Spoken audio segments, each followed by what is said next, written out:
बिस्मिल्लाहिर्रहमानिर्रहीम अस्सलाम वालेकुम। तो अगर आप मज़ेदार सी कचौरियों की रेसिपी तलाश कर रहे हैं तो आप सही चैनल पर आए हैं। आपकी तलाश ख़त्म हुई, लेकिन अगर आप मेरे चैनल पर न्यू हैं तो सबसे पहले कर दें मेरे चैनल को सब्सक्राइब।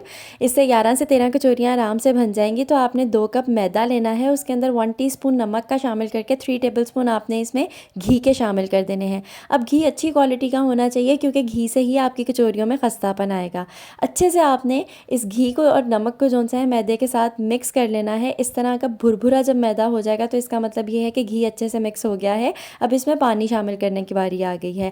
अब पानी आपको तकरीबन 1 कप और 2 टेबलस्पून ऊपर आपको इसके अंदर पानी के शामिल करने हैं। लेकिन जिस तरह हम आटा गूंथते हैं थोड़ा थोड़ा पानी शामिल करके गूंथते हैं, इसी तरह आपने मैदे को भी आटे की तरह ही गूंदना है। जब ये इस फॉर्म में आ जाएगा तो फिर आपने इसको स्लैब पे निकाल के रख लेना है और 5 से 7 मिनट के लिए हाथ की हथेली से इसको आपने गूंथते रहना है, यहाँ तक कि एक नरम डो की शक्ल ना ये इख्तियार कर ले। इसको अच्छे से जब आप गूंदेंगे हाथ की हथेली से तो 5 या 7 मिनट के बाद ये इस तरह नरम सी डो बन जाएगी। इसको आपने इस तरह फोल्ड करके तो ऊपर आपने इसके घी लगा लें या फिर ऑयल लगा लें। अच्छे से आपने उसको लगा के इसके ऊपर तो आपने इसको 15 से 20 मिनट के लिए सेट होने के लिए बॉल में रख देना है। आइए अब कचौरियों की फिलिंग जो सी है वो तैयार करते हैं। मेरे पास घी था तो मैंने घी लिया था। ऑयल है तो आप थोड़ा सा ऑयल ले लें पैन में, और उसके अंदर ये 1 पाव जो सा था चिकन का कीमा था। अगर आपके पास बीफ का कीमा है तो आप वो भी ले सकते हैं।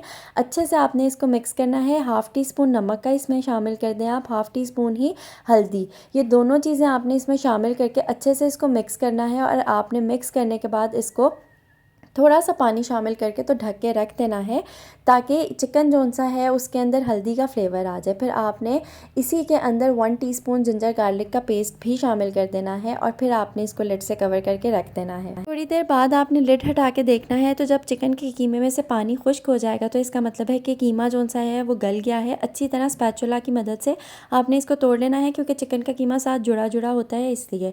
अब ये एक छोटा प्याज था, इसको मैंने बारीक काट के डाल लिया। फिलिंग है तो प्याज लाजमी जाएगा। 1/2 टीस्पून दड़ा मिर्च जाएगी इसके अंदर, 1/2 टीस्पून जीरा पाउडर जाएगा, 1/2 टीस्पून सुर्ख मिर्च का पाउडर जाएगा, 1/2 टीस्पून ही इसके अंदर मैंने काली मिर्च का पाउडर डाला है, और 1/4 टीस्पून आपने इसके अंदर गरम मसाला पाउडर शामिल कर देना है क्योंकि ज़्यादा इसको वो फ्लेवर नहीं देना। 1 टीस्पून अब इसके अंदर हम डालेंगे अजीनोमोटो, मतलब चाइनीज़ सॉल्ट। उससे फ्लेवर इसका थोड़ा सा उठ जाएगा।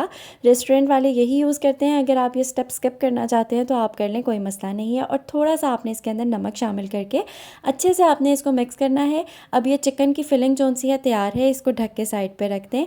अब जो मैंने मैदे की रोटी बना के उसके अंदर जो मैंने फिलिंग लगानी है, जो सीक्रेट है इसका जिससे कचौरी क्रिस्पी और फूलेगी, वो ये 3 टेबलस्पून कॉर्नफ्लोर के थे। इसमें 1 टीस्पून मैंने बेकिंग पाउडर का इसके अंदर शामिल किया था और 1/4 कप ये मेरे पास घी था रूम टेम्परेचर पे पड़ा हुआ। ये शामिल करके मैं अच्छे से इसको मिक्स करके एक पेस्ट बना लूँगी। अब पेस्ट बहुत पतला नहीं होना चाहिए क्योंकि जब हम लोगों ने कचौरियाँ बनानी है तो उसकी जो डो होगी उसके अंदर हमने इस पेस्ट को लगाना है। इससे कचौरियाँ जो सी हैं वो फूलेंगी भी और उनमें खस्तापन भी आएगा।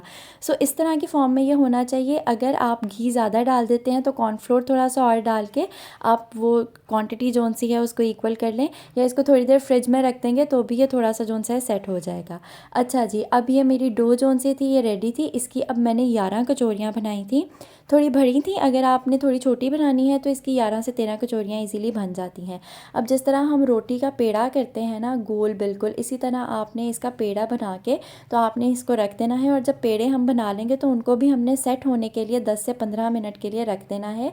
ये जिस तरह आपको वीडियो में नज़र आ रहा है इसी तरह आपने ये सारे पेड़े बना के 11 तो आपने ये सेट करने के लिए रख देने हैं। अब ये तैयार हो गए हैं पेड़े, अब मैं इनको रख दूँगी। और उसके बाद आपने एक पेड़ा लेना है, उसको आप बेलने की मदद से बेल लें गोल, या फिर आप हाथ की मदद से।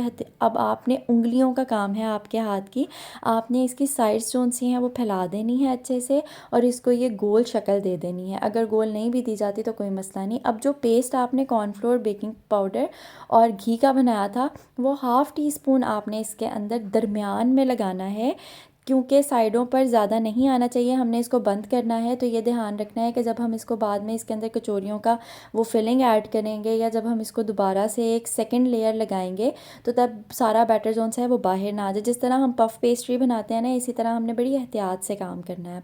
इस तरह आपने इसको रैप करके बंद करके, तो ये एक आपका जौन सा है ना ये तैयार हो गया है फिलिंग का। अब जब एक दफ़ा आपने इन सब की फिलिंग वैसे कर लेनी है तो 10 से 15 मिनट के लिए आपने इसको सेट करने के लिए रख देना है। फिर दोबारा 10 से 15 मिनट के बाद आपने हल्के हाथों से, अगर आप बेलना यूज़ करना चाहें तो आप बेलना भी यूज़ कर सकते हैं, और अगर हाथ की उंगलियों से आप इसको फैलाना चाहें तो आप उससे भी फैला सकते हैं, लेकिन बहुत एहतियात से, क्योंकि इसमें ऑलरेडी एक लेयर है मौजूद। अब आपने सेकेंड लेयर भी उसी तरह हाफ़ टी स्पून सेंटर में रख के, तो आपने फिर इसको वैसे ही फ़ोल्ड करना है, पहले ऊपर और नीचे से और फिर साइडों से अच्छे से आपने इसको फ़ोल्ड करके, दबाना नहीं है बहुत। तो अब आपने दूसरी लेयर लगा देनी है। इसी तरह आपने दूसरी लेयर में सारे इनको सेट करके तो रख देना है। पहले मैंने हाथ की उंगलियों से आपको करके दिखाया था, अब मैं आपको बेलने से भी दिखा रही हूँ कि बेलने से भी आपने बहुत ज़ोर ज़ोर से बेलना नहीं चलाना, बस 1 से 2 इसके ऊपर स्ट्राइक्स लगा के तो आपने इसके अंदर सेकेंड फिलिंग सेंटर में फिल करके तो आपने इनको फिर 10 से 15 मिनट के लिए सेट होने के लिए रख देना है। अब 10 से 15 मिनट के बाद आपने एक वो उठानी है जो पेड़ा जिसके अंदर अब आपने फिलिंग करनी है, और अब आपने इसके सेंटर से इसको नहीं फैलाना बिल्कुल भी, क्योंकि सेंटर में जो हम लोगों ने कॉर्नफ्लोर और बेकिंग पाउडर का मिक्सचर डाला था वो सेंटर में है इसके, तो वो अगर आप सेंटर से इसको प्रेस करेंगे ना तो वो सारा बाहर आ जाएगा। इसलिए आपने इसकी साइड्स जो सी हैं ना उनको अब आपने फैलाना है बाहर की तरफ उंगलियों की मदद से। अब आपने बेलने का यूज़ नहीं करना, नहीं तो जब आप बेलना चलाएंगे इसके ऊपर तो वो सारा जो मिक्सचर है सेंटर के अंदर वो सारा बाहर आ जाएगा, और फिर आपकी कचौरी ना तो खस्ता बनेगी और ना ही ये फूलेगी। तो ये देखें सेंटर से अब मैंने इसको नहीं छेड़ा, मैंने इसकी साइड्स जो सी हैं सिर्फ उनको इस तरह फैला दिया है। ईच एंड एवरी स्टेप आपको मैं इसलिए बता रही हूँ ताकि आपकी कचौरी बड़ी परफेक्ट बने। आप देखें सेंटर से ये फूला हुआ है और साइड्स इसकी जौन सी हैं वो प्लेन है। अब सेंटर के अंदर हम लोगों ने क्या करना है कि हम लोगों ने अपनी जो चिकन की फिलिंग है वो हम लोगों ने रख देनी है, और फिर आपने कचौरी जौन सी है वो बंद करनी है। मैंने भी ये फ़र्स्ट टाइम ही कचौरियाँ बनाई थी, लेकिन ये इतनी परफेक्ट बनी थी कि मम्मा ने, हसन ने, सब ने मुझे कहा ये कचौरी जौन सी है ना बड़ी परफेक्ट बनी है। वीडियो लंबी आज इसलिए हो गई है क्योंकि आपको ईच एंड एवरी स्टेप समझाना था, सो इस वजह से मैंने बड़ी कोशिश की थी कि मैं इसको थोड़ा छोटा कर सकूँ, लेकिन नहीं हुई मुझसे। सो आपने अच्छे से फिर एंड से इसको पकड़ के, तो आपने इसको जिस तरह मैं कर रही हूँ आपने लास्ट में इसको जौन सा है बंद कर देना है, और बंद करने के बाद आपने इसको इस तरह जौन सा है टैप कर देना है जो इसका बाहर पार्ट निकला हुआ था। सो ये आपकी एक कचौरी जौन सी है रेडी है। इसी तरह आपने अपनी बाकी कचौरियाँ भी जौन सी हैं वो बना के रख लेनी है। ध्यान ये रखना है बस कि आपने सेंट्रल पार्ट से इसको जौन सा है वो नहीं करना ड्रैग, आपने इसको सेंट्रल पार्ट से नहीं फैलाना। साइड्स आपने इसकी जौन सी हैं उनको बाहर की तरफ फैला के अच्छे से आपने साइड से किनारे ही पकड़ के तो आपने इसको जौन सा है वो कचौरी की शेप देनी है। ये सारी कचौरियाँ बन के अब रेडी हो गई हैं। आप इसको फ्रीज़र में भी फ्रीज़ कर सकते हैं, फ्रीजिंग बैग के अंदर या एयर टाइट जार में।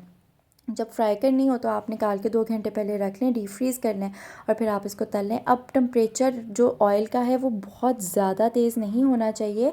लो टेम्परेचर के ऊपर आपने कचौरियाँ जौन सी हैं वो बनानी है, नहीं तो ये होगा कि बाहर से जौन सा है ये पक जाएंगे लेकिन अंदर से जो इनकी लेयर्स हैं वो कच्ची रह जाएंगी।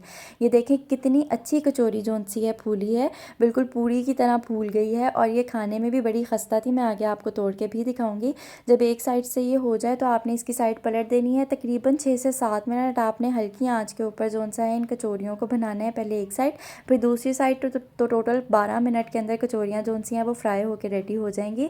फिर जब साइड आपने पलट देनी है तो नीचे से तो ये बन ही रही है, लेकिन ऊपर से आपने इस तरह स्पून की मदद से इन पे ऑयल जौन सा है फेंकते जाना है कि इनमें क्रंच बड़ा अच्छा आएगा। अच्छा, अब ये कचौरियाँ जौन सी हैं ये रेडी हो गई थी। ये देखिए कितनी खस्ता कचौरी बनी है, और ये खाने में भी बड़ी ही मज़े की थी, बिल्कुल बाहर के जैसा टेस्ट आ रहा था। सो ये अगर आपने कचौरी ट्राई करनी है तो आप मस्ट कीजिएगा और मुझे कमेंट्स में बताइएगा इस कचौरी की रेसिपी से आपकी कचौरियाँ कैसी बनी है। सारे स्टेप्स यही फॉलो कीजिएगा, और अगर मेरी वीडियो आपको पसंद आई हो, अच्छी लगी हो, तो मेरे चैनल को आपने लाइक, सब्सक्राइब और शेयर करना नहीं भूलना, और मुझे कमेंट्स में भी ज़रूर बताना है। अपना बहुत ख्याल रखें, मुझे दुआओं में याद रखें। नई वीडियो में मुलाकात होगी, तब तक के लिए अल्लाह हाफ़िज़।